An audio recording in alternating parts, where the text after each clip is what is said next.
Alors sur la gare de Oullins-Centre, les grosses contraintes, c'était qu'on était quand même sous la place Anatole France, au pied d'ouvrages de grande hauteur, donc il y a des grosses contraintes techniques, géologiques.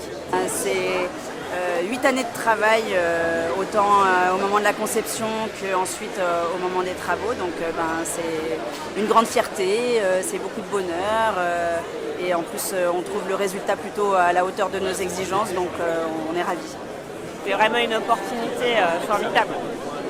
Ça évite de descendre du métro qui arrive aujourd'hui déjà et de prendre le bus après, donc ça sera direct. Et puis pour nos habitants, aujourd'hui, moi j'ai l'habitude de dire que quasiment la totalité de la population d'Oullins sera à moins de 20 minutes à pied d'une des 3 stations, parce que même si la 3e station elle est sur la commune de Saint-Genis-Laval, évidemment les Oulinois vont en profiter largement. Merci beaucoup. Et ils vont profiter de la campagne aussi, Saint-Genis. Saint-Genis, c'est aussi la campagne. On pense qu'au début, il y aura 25 000 personnes, par exemple, au terminus à Saint-Genis-Laval, et 24 000 ici, qui monteront et descendront chaque jour. Le Citral a choisi cette sélection-là. J'étais contente, d'ailleurs, je pense que c'était ma préférée aussi.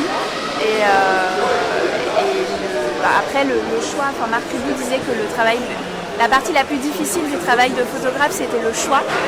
Donc là, j'ai pensé à lui en faisant ce choix. C'était difficile de choisir parmi des milliers d'images, mais le fil conducteur, c'était cette photographie de la jeune fille à la fleur et d'autres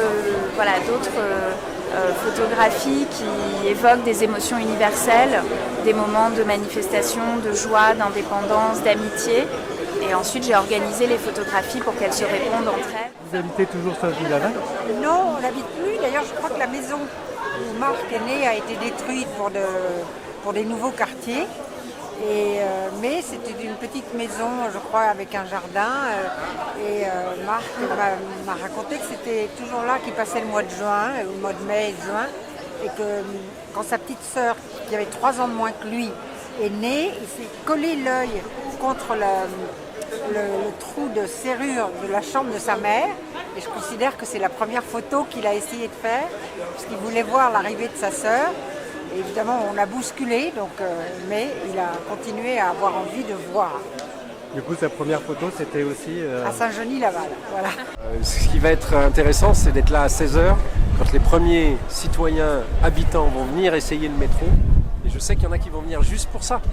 Il y en a même qui vont faire plusieurs voyages, parce qu'ils sont fous passionnés. Alors, le travail a été lancé de longue date par nos prédécesseurs, donc on s'est inscrit dans la continuité, il n'y a pas de souci là-dessus.